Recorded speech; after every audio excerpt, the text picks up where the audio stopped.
అందరికీ నమస్కారం. ముఖ్యంగా మా అక్కినేని అభిమానులందరికీ నమస్కారం. నాన్న తాతగారు అన్నట్టు అభిమాన దేవుళ్ళు. తమ్ముడు కొంచెం లేట్గా వచ్చినా మీరు లేటెస్ట్గా సపోర్ట్ చేశారు. నిజంగా ప్రతి ఈవెంట్ వీడియో చూస్తున్నా మీ ఎనర్జీయే మారిపోయింది, మీ సౌండే మారిపోయింది. I'm so happy. Thank you all so much. ఇంకా తమ్ముడు విషయంకి వస్తే, నాకు అఖిల్ ఎప్పుడు హీరో అయ్యాడంటే ఈ కథ ఒప్పుకున్నప్పుడే. ఎందుకంటే నాకు ఈ కథ తెలుసు, నేను ఈ కథ విన్నాను. ఈ కథ విన్నాక యాజ్ అన్ యాక్టర్ నాకే ఒక చిన్న భయం వచ్చింది. అంటే ఇలాంటి రోల్స్ చేయాలంటే ఒక 20-25 మూవీస్ చేశాక ఒక ఎక్స్పీరియన్స్ వచ్చాక, అండ్ అదే కాకుండా యాజ్ అన్ యాక్టర్ మనం ఎప్పుడు ఒక మన రియల్ లైఫ్లో ఒక ఇన్స్పిరేషన్ తీసుకుంటాం, ఒక రెఫరెన్స్ పాయింట్ తీసుకుంటాం ఏ క్యారెక్టర్ చేసినా. బట్ లెనిన్లో ఉన్న క్యారెక్టర్కి తన రియల్ లైఫ్కి అసలు ఎలాంటి కంపారిజనే లేదు, ఎలాంటి కనెక్షన్ లేదు. అలాంటిది తను ఓన్ చేసుకొని అంత కష్టపడి చేశాడంటే he really became my hero from the day accepted the script. And ఒక అన్నయ్యగా, ఒక ఆడియన్స్గా, ఒక ఫ్యాన్గా చెప్తున్నా, I'm so proud of you brother. I'm so proud of you. I'm so happy for you. And అలాగే కింగ్ ఫైర్ మీ అందరికీ ఇక్కడ ఎవరికి తెలీదు, అది నాకు అఖిల్కే తెలుసు. నాన్న ఎలా ఉంటారో ఇంట్లో. ఆయన ఒక ఛాలెంజ్ ఏదైనా పెట్టుకుంటే, నేను రీసెంట్గా ఐ థింక్ మనం సినిమా టైంలో చూశాను, అండ్ బంగారాజ్ సినిమా టైంలో అసలు 5-6 మంత్స్లో ఆ సినిమా స్టార్ట్ చేసి సంక్రాంతికి రిలీజ్ చేసి అది హిట్ చేసి, అండ్ ఇప్పుడు లెనిన్ సినిమాకి చూశాను. అండ్ నాన్నతో ఏంటంటే నేను ఎప్పుడూ ఎక్స్ప్రెస్ చేస్తూ ఉంటా. ఇన్ఫ్యాక్ట్ లెనిన్ కథ వినిన తర్వాత కూడా నేను చెప్పాను, నాన్న ఇది చాలా పెద్ద కథ, చాలా పెద్ద రోల్. ఇప్పుడు ఒక కాంప్లెక్స్ లవ్ స్టోరీ ఉంది, చాలా అన్యూజువల్ ఎలిమెంట్స్ ఉన్నాయి ఈ సినిమాలో. ఇప్పుడు ఇది కరెక్టా అంటే నేను చేసి చూపిస్తా అన్నారు. అండ్ నాకు అదే బిగ్గెస్ట్ ఇన్స్పిరేషన్. అండ్ నా కెరియర్లో చూస్తే మేబీ ఆయన చేసిన ఈ డేరింగ్ స్టెప్స్ వల్ల ఒక శివ, ఒక గీతాంజలి, ఒక అన్నమయ్య, ఒక నిన్నే పెళ్ళాడతా, ఇలాంటి సినిమాలు వస్తాయి. So that is something I really appreciate from him. And ఎప్పుడూ ఒక ఇన్స్పిరేషన్లా తీసుకుంటాను. అండ్ అఫ్కోర్స్ మన వంశీ అసలు ప్రేమం టైంలో ఎలా ఉండేవాడు, అప్పుడు స్టేజ్ మీద ఎక్కి పిలిచి అసలు వంశీ ఏదో ఒక 2 మాటలు మాట్లాడాలన్నా కూడా అసలు సిగ్గుపడేవాడు. ఇప్పుడు చింటూ అన్న అంటున్నారు, ఏదేదో అంటున్నారు. అండ్ అదే కాకుండా బట్ జోక్స్ అపార్ట్, తను ఏ సినిమా చేసినా ఆ సినిమాకి డబ్బులు వస్తున్నాయా రావట్లేదా అవన్నీ పక్కన పెడితే ఒక హీరోని ఎలా ప్రొజెక్ట్ చేయాలో వంశీకి తెలుసు.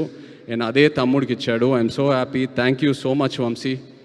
అండ్ డైరెక్టర్ కిషోర్, నందు, సవ్యసాచిలో నందు యాక్చువల్లీ ఏడి. సో నీ సినిమా సక్సెస్ మీట్కి వస్తున్నానంటే I'm so happy for you. రెండో సినిమా అది సక్సెస్ మీట్కి I'm so happy for you. And ఆశ్చర్యం ఏంటంటే నేను లెనిన్ సినిమా చూశాక నాకు 2 సీన్స్ భలే ఇష్టం సినిమాలో. ఒకటి అఫ్కోర్స్ అఖిల్ది క్లైమాక్స్ పర్ఫార్మెన్స్, వాళ్ళ లాస్ట్ 20-25 మినిట్స్ ఎలా సినిమా అయితే హోల్డ్ చేశాడో అదొకటి. అండ్ అది కాకుండా విలన్ క్యారెక్టర్ వసంత్ ఒక సీన్ ఉంటుంది, అందరు రౌండప్ చేస్తారు, అక్కడ కంప్లీట్ డ్రామా ఓపెన్ అవుతుంది. I just love that scene. And నేను అది నందుకు చెప్పినప్పుడు తను చెప్పాడు, సార్ నేను అది టెస్ట్ షూట్ టైంలోనే ఆ సీన్ షూట్ చేశానని. So that shows the conviction in as a director. And ప్రతి ఆర్టిస్ట్ అసలు భలే పర్ఫామ్ చేశారు. ఒక ఆర్టిస్ట్ పర్ఫార్మెన్స్ వెనక ఒక డైరెక్టర్ సపోర్ట్ ఉండాలి. So really Nandu, hats off to you as an actor. Really happy to see this and wish you all the best. అలాగే Thaman, thank you so much for amazing re-recording and just elevating the film so much and beautiful songs. Bhagyashree, ఇక్కడ భాగ్యశ్రీ లేదు, but తను కూడా ఎంతో ఒక మంచి actor. తన సినిమాలని చూశాను, ఎప్పుడు అనుకునేవాడిని క్రిటికల్ అప్రిసియేషన్ ఎంతో వస్తుంది, ఒక కమర్షియల్ హిట్ పడాలని.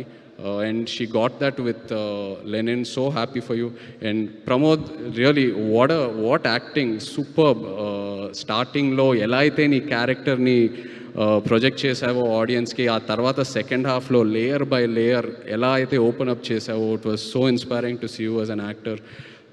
Thank you so much. And అలాగే ఇక్కడ ఉన్న యాక్టర్స్ అందరికీ, శివాజీ గారికి, ఈశ్వరీరావు గారికి, and everyone else, really such an amazing performance. And ఇలా ఒక షీల్డ్ ఫంక్షన్ చేయటం అనేది ఎన్నాళ్ళైంది చేసి, ఎంతో ఆనందంగా ఉంది. ఎందుకంటే ఏ ఒక థియేటర్కి వెళ్ళినా, ఒక ఫిల్మ్ ఆఫీస్కి వెళ్ళినా అలా కబర్డ్లో షెల్ఫ్స్లో షీల్డ్స్ ఉంటాయి. సో అవన్నీ చూసినప్పుడు ఏదో ఒక నాస్టాల్జియా, ఒక ఫీలింగ్ వస్తూ ఉంటుంది, ఇది కదరా సినిమా అంటే, ఈ గుర్తింపు. సో అలాంటిది మళ్ళీ లెనిన్ ఫంక్షన్కి చేయటం అనేది ఎంతో ఆనందంగా ఉంది. అండ్ డిస్ట్రిబ్యూటర్స్ అందరూ హ్యాపీగా ఉన్నారంటే అదే మోస్ట్ ఇంపార్టెంట్. డిస్ట్రిబ్యూటర్స్ హ్యాపీగా ఉంటే ప్రొడ్యూసర్స్ హ్యాపీగా ఉంటారు, మొత్తం ఈకో సిస్టమ్ అంతా హ్యాపీగా ఉంటుంది. అండ్ అందరం ఇలా కలిసి ఉండాలి, ఇలా హ్యాపీగా ఉండాలి, మంచి మంచి సినిమాలు చేయాలి. సో హ్యాపీ ఇలాంటి ఫంక్షన్ చేసినందుకు. Once again thank you so much. మొన్న కూడా థియేటర్కి వెళ్ళాను వేరే సినిమా చూడాలని, అక్కడ కూడా లెనిన్ ఫుల్ హౌస్లో ప్లే అవుతుందని థియేటర్ ఓనర్స్ చెప్తూ ఉన్నారు. Felt so good. Wishing the team all the very best. ఎవరైనా పేర్లు మర్చిపోయానంటే I'm sorry, but wishing you all the very best and big congrats to you. Most of all thank you నా baby సిసింద్రికి ఒక పెద్ద hit ఇచ్చినందుకు. ఎన్ని సినిమాలు ఏం చేసినా నాకు అఖిల్ ఎప్పుడు చిన్న సిసింద్రియే. I love him. Congrats brother, so proud of you. Thank you. Thank you.